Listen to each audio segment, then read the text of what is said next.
You're listening to the Incomparables Total Party Kill podcast, in which a group of friends play Dungeons & Dragons on the internet for your amusement.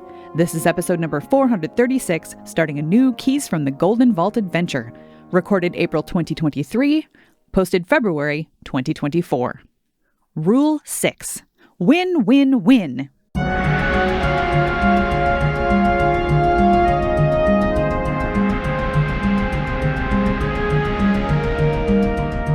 Welcome back to Total Party Kill. It's me, Tony Sindelar, a dungeon master. I use he, him pronouns. And today, we're doing one of my favorite things at Total Party Kill. We are starting a new adventure. We are continuing the Keys from the Golden Vault collection and proceeding to the second adventure in this book, the adventure titled The Stygian Gambit. No relation to other gambits, legal or dead.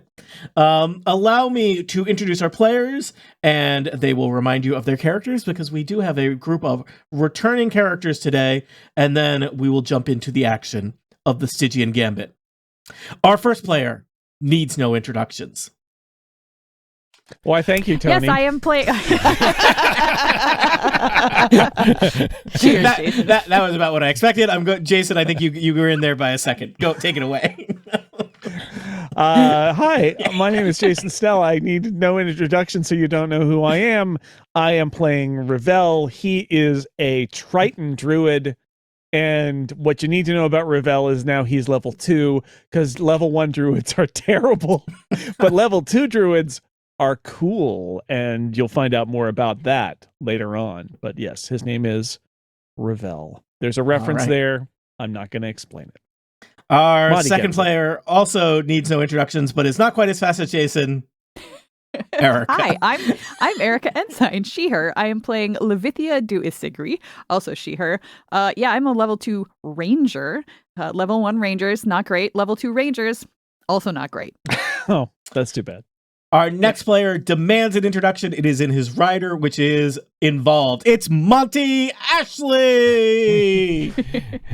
Hi, I'm Monty Ashley. I use the he, him pronouns, as does my character, Krong. Krong is a bugbear rogue, rogue is what they call him. I was going to call him a thief, but they haven't been called thieves in quite some time. Yep, about 30 years now, Showing your age. And he's a nightmare monster. The end. And the last player joining us, the classiest player on Total Party Kill, and really the Incomparable Network in general. Take that, Greg Noss. It's Annette Weerstra. Hello, I am so classy. I am playing Jaee, who is a she, her, just like me, and she is an Aasimar Paladin, level 2. I don't know what I really got being a level 2, so I guess she's just as awesome as she was last time. I couldn't tell you. That was pretty awesome. Yeah. All right. Level 1 rogues are awesome, and so are level 2 rogues, and every other level of rogues. All levels of rogues are great. Great at stabbing. They only get better. Mm-hmm. All right, adventures. I'll tell you, this adventure starts rather promptly, I guess. I don't know. That sounds like it would start abruptly. 5:22. Yes. This adventure arrives precisely when it intends to. Yes. I love it. You receive yet another detailed, fancy, ornate music box with the matching golden key that it comes with, that you know at this stage of your relationship with the Golden Vault is how you are assigned missions from them. I'll also mention we may get to see them in the context of the adventure ourselves, but now that they are initiated members in good standing of the organization known as the Golden Vault, our adventurers receive various door prizes for joining a secret society. Oh yeah, I forgot about that. Feel free to update maybe your I'll run sheet. across mine eventually. Yes. So as you place the little golden key into the ornate music box, it activates, and you hear once again the voice of your handler from the previous adventure, Mira Rahir, your contact with the Golden Vault, an organization that is, are they a secret society or a society with secrets? They're a secret society, but they're dedicated to making things better. And so her voice comes out of the box. Greetings, Keys. An ally of the Golden Vault named Verity Kai has had her life savings stolen from her by a devious gambling partner. We found an opportunity to right this wrong. That's what the Golden Vault is all about. This quest, should you choose to undertake it, requires you to infiltrate the Afterlife Casino and steal a statuette and a sum of money. Meet with Verity at the Brine Widow Tavern to learn more details. Good luck, Keys. And then the Cool. box dissolves. That's just creepy. Yeah, magic. Mhm. What are you going to do? We'll assume that unlike the previous adventure where you robbed a museum to save the city, this adventure has you robbing a casino because that sounds fun. So, It does. I just watched Ocean's 12 last night. That's the wrong one. There's no casino. there's no casino. There's not a casino in all of them. I could have sworn I've seen them all, and I have no recollection of. I just assumed there was always a casino. Mm-mm. Isn't there? Ocean's 8, they're robbing do the a Met museum. Ball. Oh, Mhm. okay. Isn't there one where they rob 3 casinos because they're like, we don't have, let's just like Gillette 5-blade this thing? That's The basically original the first Ocean's one. 11 with Oh. Frank Sinatra. Okay. They robbed in the Frank Sinatra one, they robbed 6 casinos all at the same time. That seems like, I don't know. I I'm think just, it's 3 in the remake. tell me that you, There- tell me that the Rat Pack didn't have a project manager in it. So the back room in the Brine Widow is well appointed with a polished wood table, paintings of local landscapes, and wrought iron lanterns. Platters on the tables are piled with food, and a pot of tea steams in the center of the table. The tiefling before you has red skin, cobalt blue eyes, and curly white hair she wears in long twists. Black horns rise from her forehead in tight spirals. The adventure did not provide art of Verity Kai, but I imagine that they look something like this, but with white hair. This image sourced from the internet. Hello. I knew Monty was gonna like this adventure. Verity speaks to you. Thank you for accepting my invitation. I'm Verity Kai, and what I'm about to discuss requires the utmost secrecy. I can't stress to you enough how important it is that you speak of nothing of what you hear beyond these 4 walls. I'm staring. I in the shrug. corner. Okay. I guess I'll take that as assurances. Well, your job is going to involve a new casino called the Afterlife Casino. It's a operation themed after the 9 L's. Find that very distasteful. On the outskirts of Varkenbluff.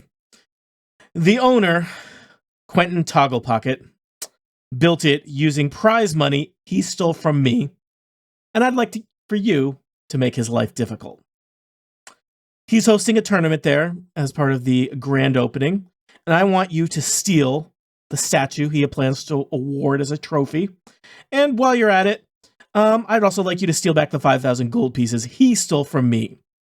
Bring the statuette and the gold here, where I'll be waiting for you. Verity reaches into her adventurer's kit and pulls out a very distinctive looking bag that you suspect is a bag of holding. And it's got kind of a red and orange motif on it. And she also says, and as per your expenses, our friends in the society have arranged, and she pulls out little pouches of money, 100 gold pieces apiece. I'll also cover. I'll also cover your transit. I'm sorry. You say he built this casino with money he won from you? Stole, But me. Right, but the money is just sitting there for us to steal? Wouldn't the money be transformed into walls and valets and dealers and packs of cards and stuff? Quentin and I used to be partners.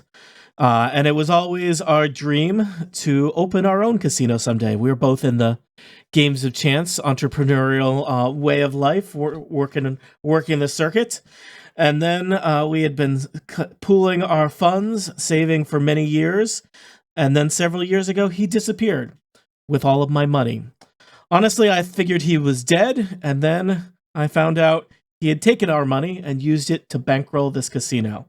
I suspect that he keeps enough cash on hands in the vault that he'll certainly be inconvenienced, but he can afford to pay me back what is mine.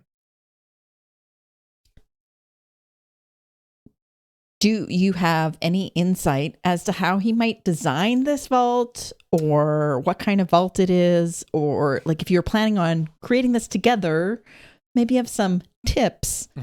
Yeah, do you sit around late at night, talk about your plan for security?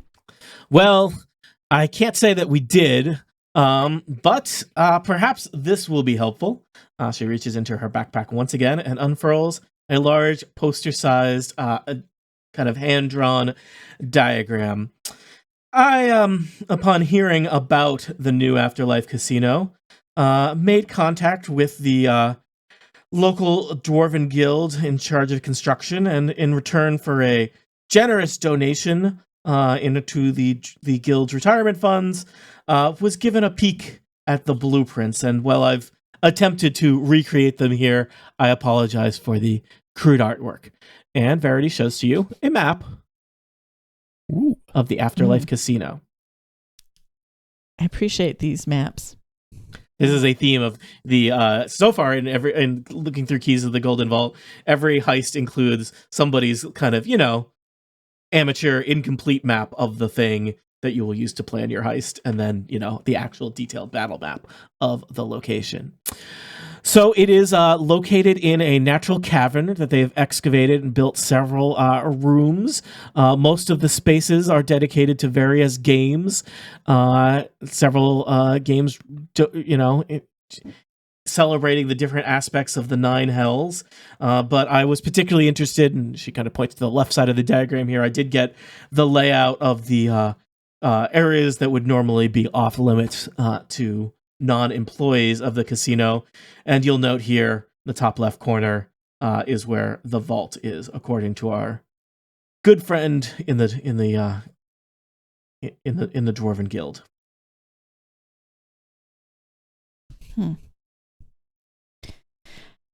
I like the looks of this circus prep (animals) room.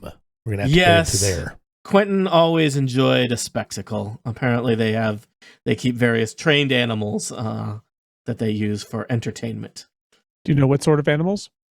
I don't know myself. And at the time of construction, they simply were creating spaces for the animals. I'm not sure if it is fully staffed up yet or not.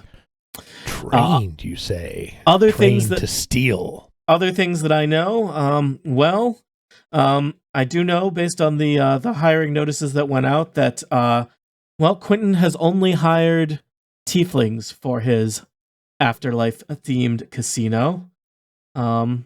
He is a gnome, of course. The tournament that I previously mentioned is already in progress and is scheduled to end in 2 days. So it's important to return with the statue before then. How big a statue are we talking about? Excellent question. Also, who is it a statue of? It's a statue of, I don't know if I'm going to say this word correctly, or I know I'm not going to say this word correctly. This is one of those great Dungeons and Dragons moments when you have to say a word that you've seen in writing a million times, but never said out loud. That it is an Erinyes, Erinyes, which is like a kind of a winged, I believe like the Fates and the Furies are Erinyes. If I show you this, you haven't seen it yet, but Verity describes a golden statue, probably about a foot tall. It might weigh as much as 10 pounds. Ornate statue of a kind of golden winged horned creature, holding a ruby gem in its hands. Would you like us to replace it with a statue of you giving him the finger? That would be delightful. I apologize. I can't provide you with such a statue. Anything that discredits Quentin and puts his operation into disfavor would be very satisfying to me, but perhaps most importantly, I do want my funds returned to me, and I want his triumphant tournament to be an embarrassment. Are all the players set for the tournament already? They are, and she provides you with a list of the players. I'm familiar with some of them from my old gambling days. Unfortunately, yes, it would too late to insert any of you into the tournament. But also, I think if you did not already have a reputation for gambling, it would be hard to find a place among these individuals. What are they playing? Yes, they play Three Dragon Ante. It's a popular card game in the gambling circuit, which is apparently a thing you can actually, like, Wizards of the Coast makes a Three Dragon Ante set that you can buy with cards. The Adventure as Written provides a way to play it with dice, because of course they do. Mm-hmm. If you want, Verity could teach you how to play Three Dragon Ante. What You if we sound already excited know? about that prospect. She's an accomplished gambler. I feel like that's like one of her things. Of course I know how to play Three Dragon Ante. What are you talking about? Oh, okay. Thanks, Krong. Oh, I do. I have a playing card set and proficiency with it. Oh, nice. So Verity explains, yes, among the games of chance at the Afterlife Casino, of course, Three Dragon Ante, the popular card game being celebrated with the tournament, a game of skill and precision, but also wit and cunning. They also have lesser games of chance, such as Life and Death, and, Quentin seems to have invested in these new mechanical clockwork contraptions that are some kind of automated game of chance. It sounds very newfangled. Not a fan. No skill required. And I believe they have some kind of racing animal as well there. And a spa, it appears. And a spa, yeah. There's also a restaurant in a kind of a cave below the casino. Any other questions for Verity about the Afterlife Casino, the map that she has provided to you, which I will add to your Google Doc, because that's the kind of dungeon master I am. Full service. Is there anything about I can't remember his name, I've forgotten already because Quentin Togglepocket. Quentin, that like is his weakness, or that he is a little like, is he super over cocky? Is he, Well, he is tricky. He is, he's like me, a professional gambler. He knows when to hold them. He knows when to fold them. He knows when to walk away. One of those. Yes, but I think he is he's a man of details. I do not think he would easily be tricked. If you're to be successful, your best bet might be to avoid him entirely while in the casino. My first thought, circus animal stampede. I like this thought. Well, I will reveal now that Revelle is it's a Revelle reveal. In fact, that's the best. Now that Revelle is level 2, Revelle has wild shape. Oh, you can be part of the stampede. Revelle can turn into. You've got to get into that. So we got circus. animals. We got animals in the circus. Revelle can be. I'm going to give you your options: a lion, a bear, a direwolf, or a giant hyena. I mean, now I think those aren't D&D enough. Does it remind me, wild shape? Does it have to be animals that you've seen before? Yes, these are the animals that Revelle knows. Yeah, well, and of a certain thing. So these are the ones that he's wild shaped in before, and he knows. Oh, okay. He knows if there was something else, he could try to wild shape in it, but we would have to actually look up on a D&D table whether it's challenge rating 1 or not. So, like when Revelle goes to the circus casino, which might be just like a good thing to do if you have a person with wild shape, is like, yeah, animals, drink it in. But then you have to see, like, you're like, how do I assess the challenge rating of this animal? Too difficult, by trying to turn into it, and like, stuck. Right. Can't do the trunk. Revelle would probably have seen a shark of some sort from his time in Little Ocean. Sharks Unfortunately, are a high challenge rating. Revelle is very good, but swimming creatures are not available at level 2. But you're a Triton. I know. Well, this is, yes, I think in the spirit of role playing, I might argue at some point that the right thing to do would be to not let him change into land animals and only let him change into sea animals, but that would make him a really crappy character, so I'm not going to do that. Well, there's this big river going straight through the casino, right? They call it the River Styx. Yeah. Seems right. Yeah. Unfortunately, if you've got a swim speed, you can't you can't wild shape until level, I forget, 4, something like that. The river looks like a good access point or exit strategy. It is, in fact, the only entrance and exit into the casino. There is you travel into the casino via small boats. That's the only way in and out. Yes, it is. Basically, it's an hour north of where you are, kind of in downtown Varkenbluff. It's part of the greater Varkenbluff metro area, but it's a bit out in the kind of the sticks of greater Varkenbluff. And Verity is Verity is a pretty well-off gambler. She's happy to rent you a coach ride to get you there and back. Are we going to need 2 coins each to pay the ferryman? I suspect that the price to get in is at least 2 coins, yes. I don't know the exact pricing. Don't pay the ferryman until he takes you to the other side. That's a reference. Sorry. Is this like an old song or something? Is that what we're doing? Old song, yeah. Yes. Blue Oyster Cult or something, right? I was just making fun of people who are slightly older than me. I was doing references to actual mythology, which is even older. That's Chris de Burgh, actually. It's the mythology. Is that like an old song? Is that what that is? It's the oldest of songs. Yes, in fact. Yeah, like "Don't Fear the Reaper." Yeah, exactly. A classic.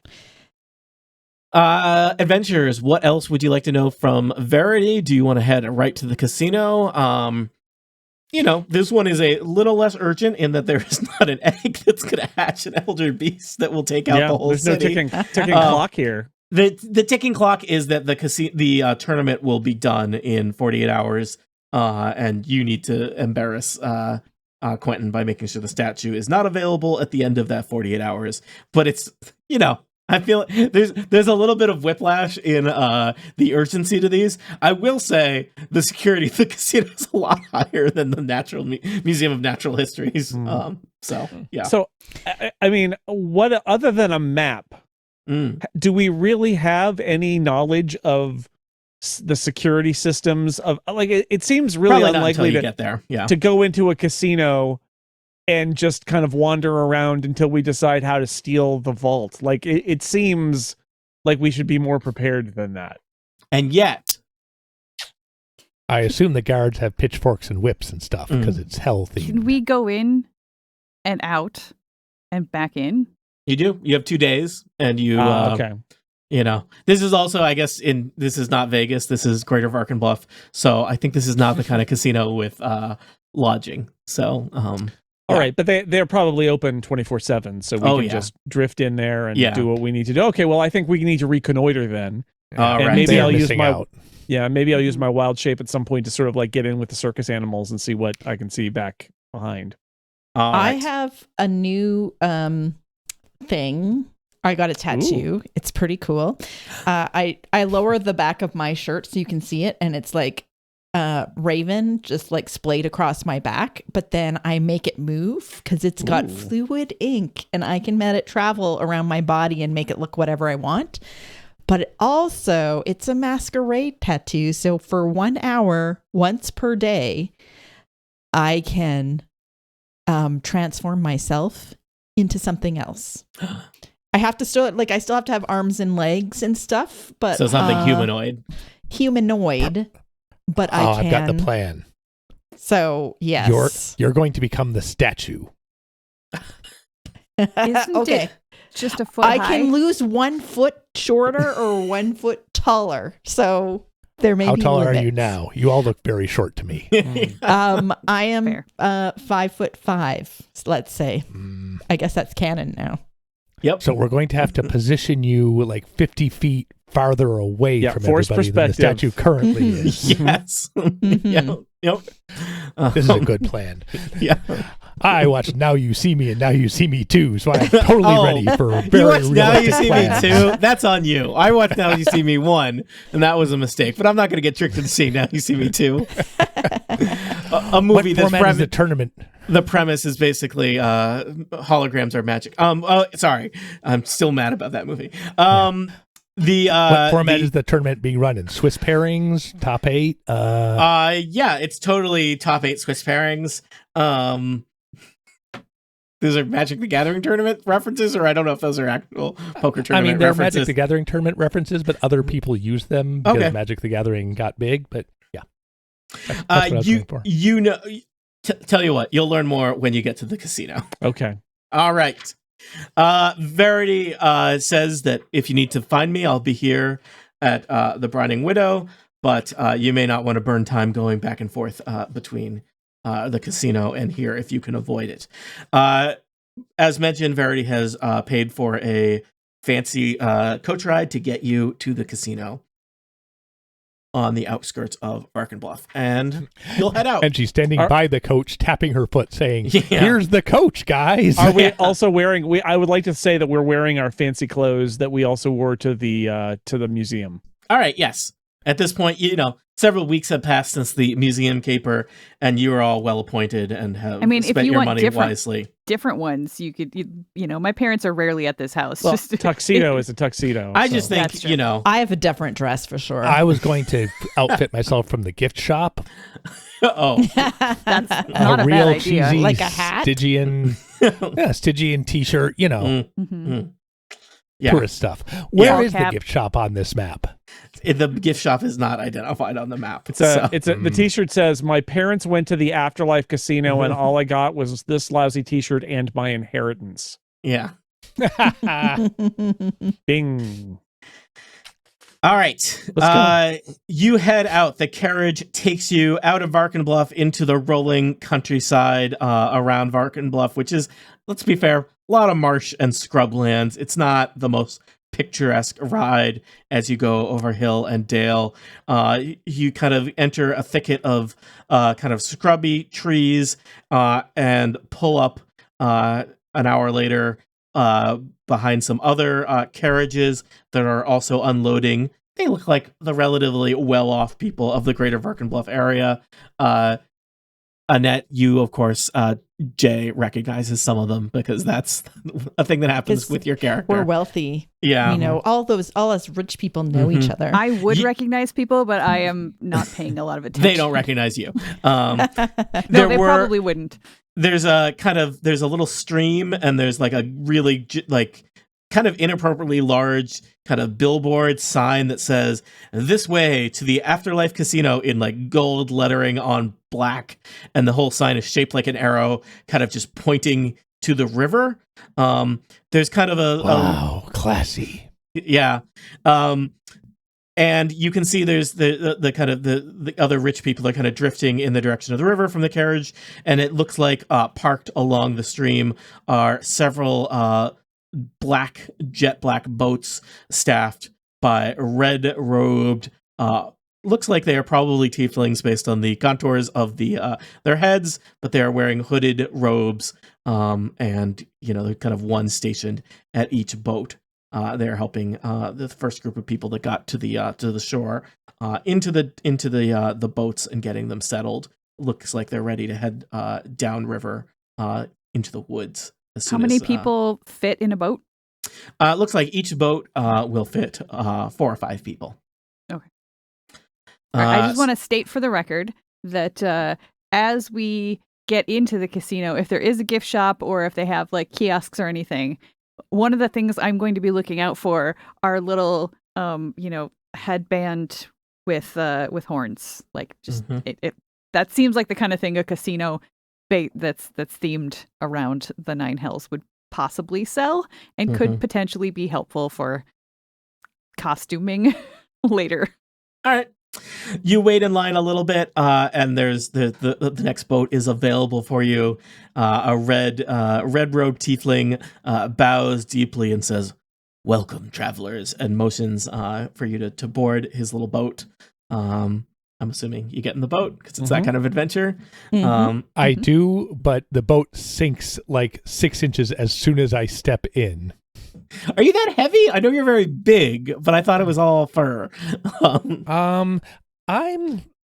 I was like 850 pounds. Wow. But okay. then they changed the rules and said that all races are generally human height and weight, which is nonsense, so I ignore it. Not even all humans are generally human height and weight. That's what I'm saying. Yeah. That's a very wide. All right. So the boat does. Sometimes it's all fur, sometimes it's all muscle, baby. There's a dwarf, rich looking dwarf, and he's carrying like oversized sacks of gold with dollar signs or coin signs written on them, and he's about to get in the same boat as you. And the tiefling is, I think we're at capacity because of Kronk's weight in the boat. He uses a stick or a long pole to kind of push the boat away from the shore, and the boat seems to kind of magically glide down the river. You think it's magic because you see another boat kind of coming back the same direction, and unless it's one of those rivers that, goes both upstream and downstream, there must be a little bit of magic involved. It's a quick boat ride. It kind of goes around a corner in the river, and there is a big cave mouth that kind of swallows you up. Lots of stalactites hanging down from the roof of the cave.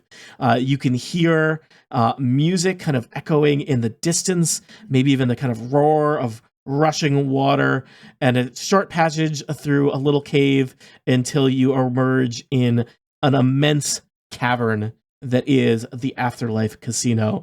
The ceiling is high above your head, must be about 50 feet up. Stalactites, dancing lights, everything is lots of kind of strobing orange and red lights, and you look out upon an immense cavern filled with card tables and gaming stations, chattering patrons, and various kind of fancy garbed tiefling running about filling people's drink orders. Just as the boat docks at a little dock, you hear a group nearby kind of yell out in cheers as if somebody must have won big. Your boater? I don't know, what do you call the guy with a boat? Ferryman? Boatman? Or ferryman, sure. Yeah. Gondolier. Raises a hand and gestures to the casino beyond and intones, "Welcome to the afterlife. Temptation awaits." And then he also points to a sign with rules. What do the rules say, Tony? Oh. Let me make sure I got the rules correctly here. There is, as you're getting off the boat, there is kind of a little placard, and there's other tieflings there to help you out of the boat if needed. And the placard reads as follows: "Rules in the afterlife, : stay out of the river Styx is rule 1. Rule 2, don't cheat. Cheaters never prosper. Rule 3, don't accost or threaten other patrons or the staff. Rule 4, keep your weapons hidden or sheathed at all times. Rule 5, only employees may pass through green trim doors. Rule 6, win, win, win."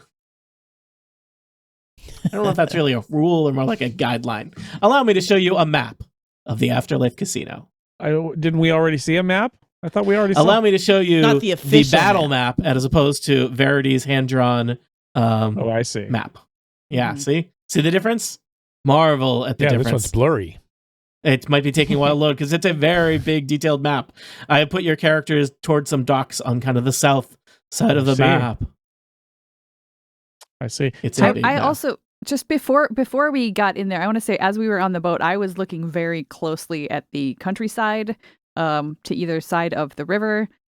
Being a ranger and with forest, the forest is my favorite terrain. I can't tell if that's forests or not, but just in case we need to skedaddle fast, I want to have at least an idea of what we see if we come out through the river. Sounds good. At some point.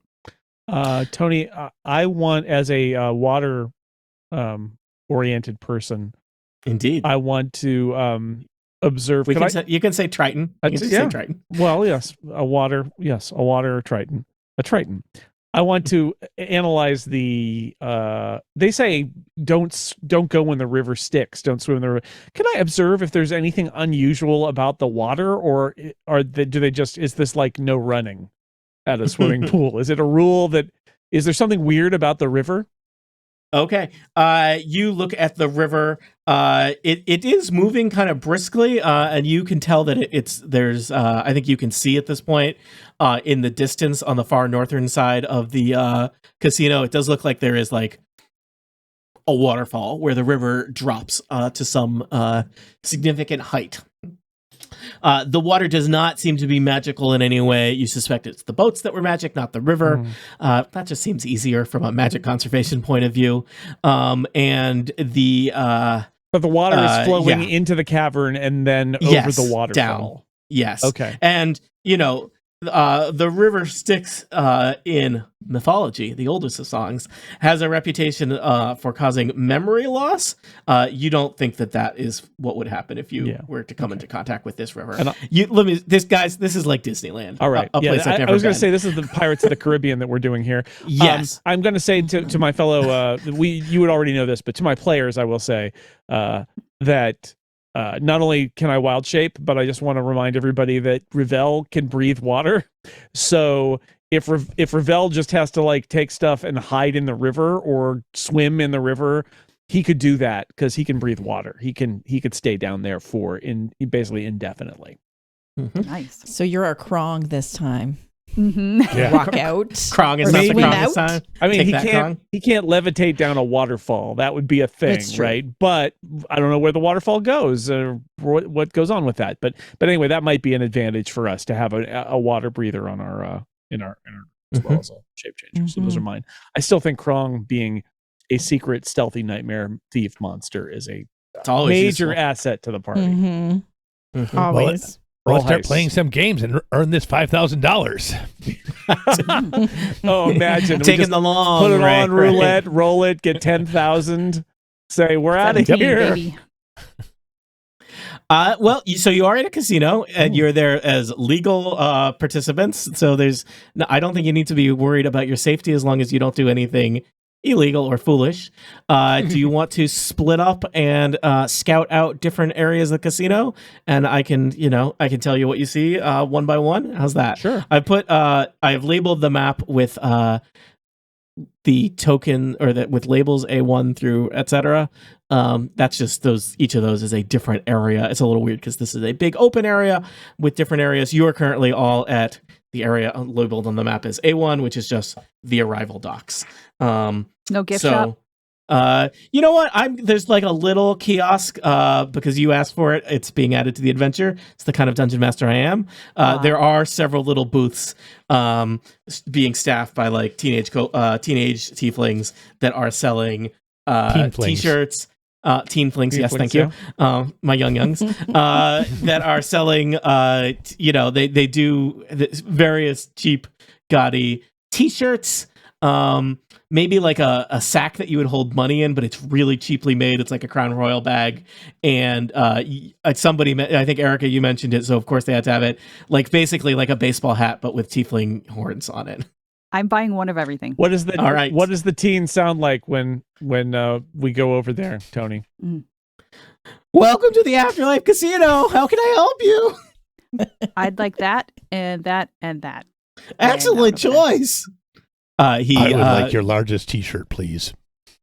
Oh, of course. It's a D&D theme a place that serves D&D creatures.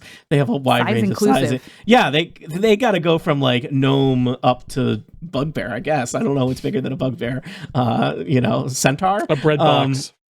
That's half giant. So yes, for a few. Let me say, everything is overpriced, but we're not going to track the money. Okay. You have a variety of merchandise. Usually, people wait until they're on their way out to leave. Thank you. Great. Why isn't there a theme hotel? There should be a hotel where you go in and then you're like in a underworld experience for 3 days and you don't go outside ever. That sounds amazing. I would pay way too much money for that. That sounds preposterous. And that is how hotels at casinos were invented, canonically. That kid grew up to be Stephen Wynn. Yeah. Oh, no. All right. We've created a monster. Takes a monster to create a monster. A vegan monster, yes. So the I will tell you the various areas of the Afterlife Casino are named after the different levels of the 9 hells. Avernus being your topmost level. Dis, again, words I've never had to say out loud, but here we go. Minaros, Malbolge, Flexstrondian, and Cirque Maladomnini. And so on. Great. And other hells you may not know. Yes. Tony would like to pull the ripcord on this list. Yep. The hells, you know them. You know those hells. It's named after those. I did, in my preparation for today, I did read up on the 9 hells. So I'm unemployed, people. This is what I got going on. I read up on the 9 hells, and it turns out knowledge of the 9 hells is not needed for understanding how this casino works. But I would say in the D&D 9 hells, they've got like Avernus, topmost hell, is kind of your classic hell. Like, it's red, there's lots of spiky bits, there's horrible things going on there. They try and like mix up how many hells you can get, but let me tell you, by the time they get down to like hell 4 or 5, they are really struggling. You get down to like hell 3 and it's like, what if instead of it being hot, it's really cold? They do that again later in the list. There's like 3 hells that are cold and 4 hells that are hot. And like one of them's like, it's a desert hot. It's a dry hell. Dry heat, yeah. That's how they get you. This is all John Milton's fault. D&D didn't do this. Yeah. Well, I mean, they chose to perpetuate that. Anyway, this casino is based on the 9 hells. Knowledge of the 9 hells is unnecessary if you're a dungeon master thinking about this adventure. Or you know what they say, Tony? Better to serve in hell better to rule in hell than to serve drinks at a casino. That's what they say. There you go. Look, where's the Sisyphus slot machine? Yeah. Oh man, the same coin just keeps coming out, and you can never pull the lever. Mm-hmm. Oh boy, Revelle's interested in the animals because of the wild shape thing, so he's going to go to the back. I'm going to ask you, just for story purposes, why don't you split up? Which is, comes with the implicit dungeon master promise that like nothing bad will befall you as long as you don't like start a fight. I feel like Monty's like, I start stabbing a guy. What's going to happen? What are you going to do? You can't. I feel there's like an implicit promise here. Jaee knows Levithia well enough to actually like not let me go off on my own, but just to drag me along. You could be in adjoining sections if you'd like.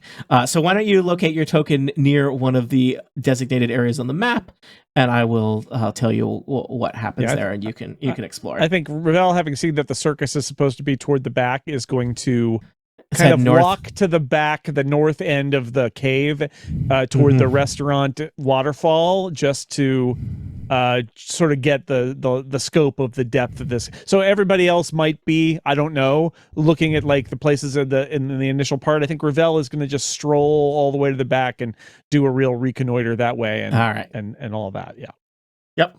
All right. Revelle heads north. Jaee, I don't know if you want to stay with Levithia, but where might you or the two of you head? I think I will go and sort of like pull Levithia along with me. And I think I want to go check out what's happening at one of these tables over here. All right. Maybe this one. Okay. You're headed that way. And Krong, where are you headed? Did you already move your token somewhere? Oh, do we lose Krong? I mean, he's so easy to just lose sight of, and then you can't It's find a big him. map. Where did Krong go? Krong went over near A6. He's going to check out this tournament. Okay. The tournament is actually at A9, if it matters. But yeah. Well, then he's going to keep walking past A6 until he gets to A9. A6, people love this. Surely this won't be edited out when we do this. You would never be confused, Krong, if you were actually there as opposed to in this overhead view. A6 is the spa versus A9 is the tournament. Those are like massage tables, not card tables. In that case, he will just linger by the spa thinking, ooh, I could get a perm. Yeah. Get my fur all curly. Yeah. No. All right. To the tournament. Let's start with Jaee and Levithia. You head north from the docks. There's a bunch of tables set up. They're in these kind of half circle table so that 4 players can sit around it, and then the dealer kind of sits across from them on the bisected side of the circle, and you have arrived in the area of the casino known as DIS. This section contains those little square doohickeys that look like old computers, rows of these kind of clockwork animatronic things that they are each kind of themed to look kind of like a little demon creature. They are known as tricky devils, and you see various elderly Varkenbluff people just pumping them full of copper coins over and over again. But it looks like you have headed to one of the tables, and this is a table where we'll assume you grabbed a seat at a table where it's just the two of you and a dealer. The dealer introduces and says, welcome. At this table we are playing Life and Death. Is this literal life and death? No, it's a game. It's heavily regulated. I laugh merrily because I've played this game before. There are dice. That the dealer has like I imagine he has a dice tower, and he, kind of does a flashy hand move, and several dice rattle out of the tower, and he picks up one and kind of gestures that you might want to pick up one as well. I will also grab a die if probably Jay just like nudges me. Like what? Oh, okay. Mm-hmm. Yes. Do we have to like throw any money down? Yes. I throw a gold coin down. All right. You place a gold coin. The dealer kind of stands up and waves his hand, and another tiefling runs over. This is a tiefling, and the tiefling is holding like kind of a strange like box that's on like kind of like straps that's kind of at chest level in front of them, and the tiefling holds out his hand, and the dealer gestures. Why don't you hand your coinage to this fellow? I do so. I'm going to pull out I just whatever I grab, and I don't know. I'm just going to roll a die, actually, to see what kind of coin it is. I just pull out a copper piece. All right. There's a limit at this table. We're going to find out. So it's a little strange. He's just kind of holding like a wooden box, and he does not open it, but he takes your coin, and he kind of just taps it on the box, and then the coin is transformed, and he hands you back like a little wooden disc. What is that? Oh, this is so we don't have money laying around. We request that all the games are played with chips. Oh, where do we get these chips normally? He points in the corner. There is kind of a like officey area in the southwest corner, not too far from where you got off the boat, where people are kind of cashing their money into chips and chips into money. Seems like you can do small amounts with this little guy who runs around at the tables, though. Can I make it like, I don't know, is it an Arcana check? Is it a perception check? Just to be like, what the heck just happened with this box? Sure. Yeah, roll an Arcana check. Sure. 22. You think that clearly there's some kind of minor transportation magic being used where that coin just went somewhere else. It's not in the box. The box must contain basically magical components or whatnot. And in return, it transferred gold only has value because we assign value to it, people. But a otherwise worthless little wooden chip painted with, green and red kind of checkered pattern, and in the center there's a golden pitchfork, which seems to be the symbol of the casino. So Jay, you're handed back a particularly kind of shiny looking chip. Levithia, you're handed a clearly lesser chip. Do you want to transfer any other things? Says the cashier. We'll start with this. Okay. The cashier runs off. So the dealer says, okay, now I think we're now ready to play. He has rows of chips in front of him, and he places basically matching chips with each of you. And he says, get ready. And he picks up his die. Maybe the die is like a little bit bigger than, a normal die that somebody would use to play a game like Dungeons and Dragons in the far off future. I imagine maybe it's something big enough that he's like really rolling it in two hands. And he signals that, you should start doing this too. Are you saying that this D20? that this takes place in the past? Yes. This is in our past. Whoa. but What- also which kind of our die? future. In our canon. future. yeah. What die is it? Is it a D20 D20? classic Okay, die. I am ready. All right, ready? Mm-hmm. All right, everyone, roll a die. The dealer has rolled a 3. I have rolled a 19. I rolled a 13. Very good, very good. Lucky winners. Each of you are handed basically, you just won, whatever, double I got whatever a copper. Yeah, so you now have, So I have a two gold two piece. coppers. You won a gold piece. Would you like to play again? Yes. Yes. All right. So I placed just one of my chips. Yep. I'm letting it ride. 2 coppers this time. All right, he puts another. And 13 more in a row. I and blow we on my are dice. Sold. We're done. the dealer has rolled.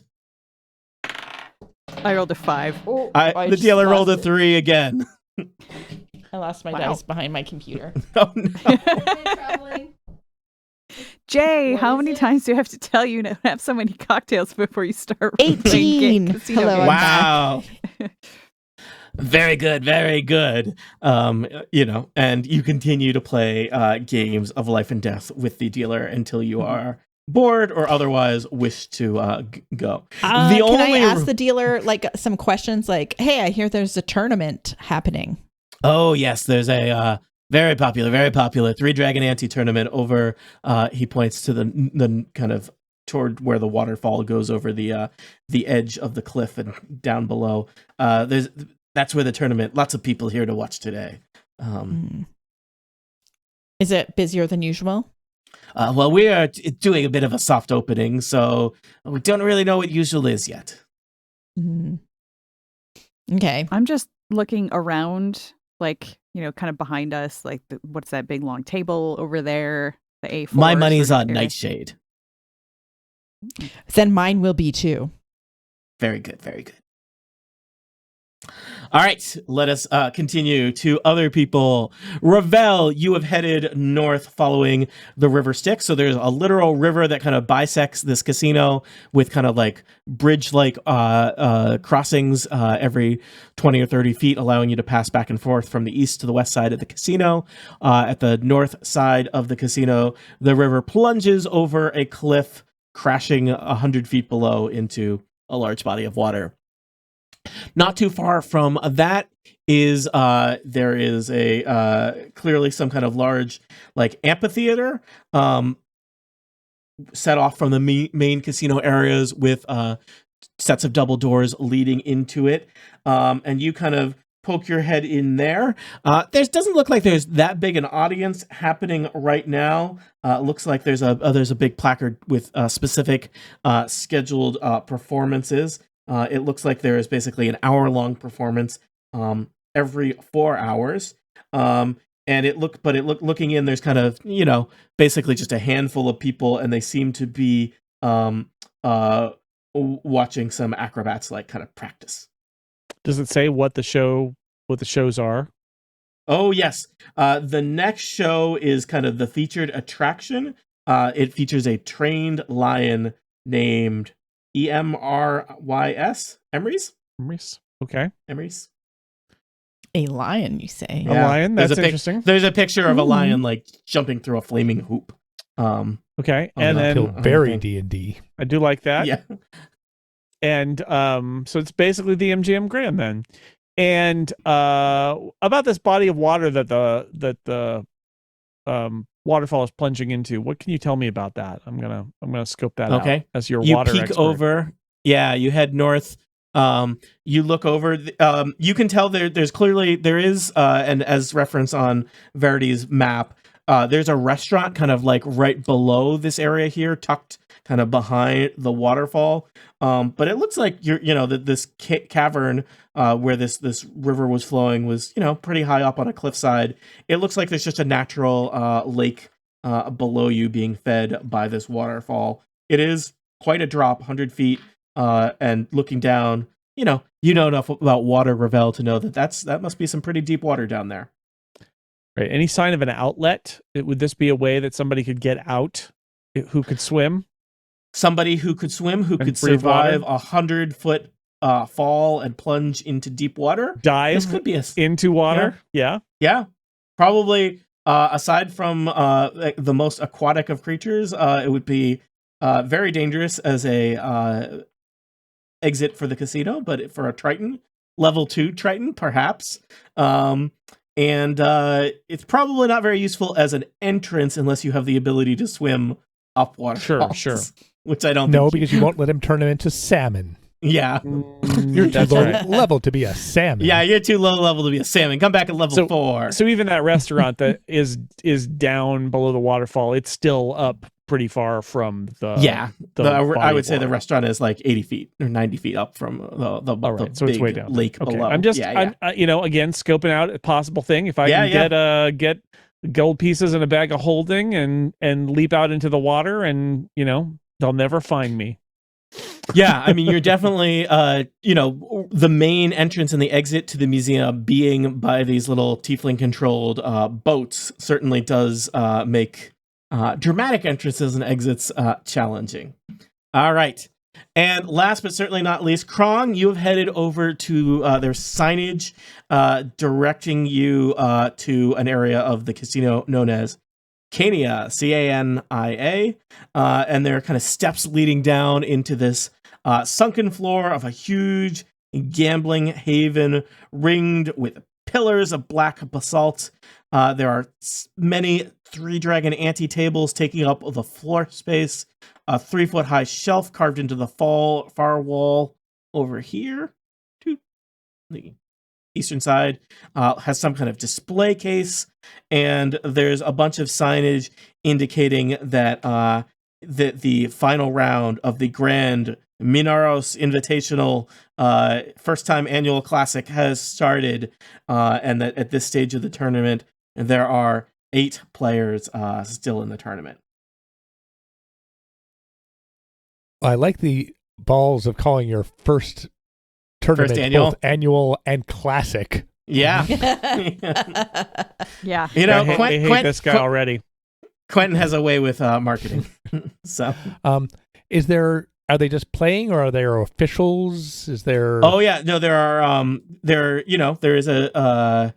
there are a bunch of there are 2 active tables going on with the remaining 8 players in the tournament, and there's a dealer at each table, and it looks like a decent amount of kind of hanger-ons and people who are here to watch the game, and I imagine there's like a velvet rope kind of separating the game from observers, so that you don't wander too close and bump into any of the players or anything like that.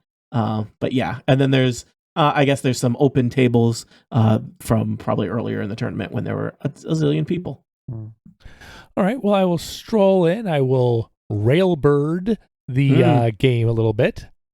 All right. I'll just actually, what's going on at this table? Who are the players? All right. You Who's head winning? over. What's going on? You have happened to go to table 2, and Yes. you happen to railbird. Did not know that was a word, but I'm going with it. You happen to railbird up next to a human commoner who, he's real excited, and he's got that kind of no one has talked to him in several days thing going on to him. Oh, mister. You're here at table 2. This is the table to watch. That guy over there, that's Nightshade. I think he is going to go all the way. He points to a kind of distinguished looking tiefling. Just as a note, it seems like in the world of Dungeons and Dragons, tiefling NPCs, this does not carry over to player characters, but tiefling NPCs frequently have kind of like a name that's like a noun or a concept or something like that. So, Nightshade. A lot of tieflings in this place, huh? Yeah. Well, goes with the theme, right? Yeah, I thought they were rare. Yeah, I don't know. Maybe they're all related. Oh, I shouldn't say that. That's probably offensive. No, I don't know. What? No, we can't. No.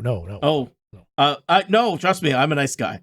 Oh, I don't even know if I okay. can say that anymore. Let's talk about 3-Dragon Ante. So that's Nightshade. Clearly, I think he's gonna win this table. I think he's gonna win the whole thing. Right now, they've got him paired up there. That's Jetta Moore. He points to a kind of young-looking human who's playing there. Over there, that's Ruthie Swifford, another human woman. She looks a little bit kind of more older, determined, and it looks totally focused on the game. And that guy, well, Wumple Thistledown, I don't think he's going to make it that much longer. He points to a kind of ostentatiously dressed half-elf. The game continue. Now, I would Krong, like to. do you want to learn? Do you know how to play Three Dragon Ante?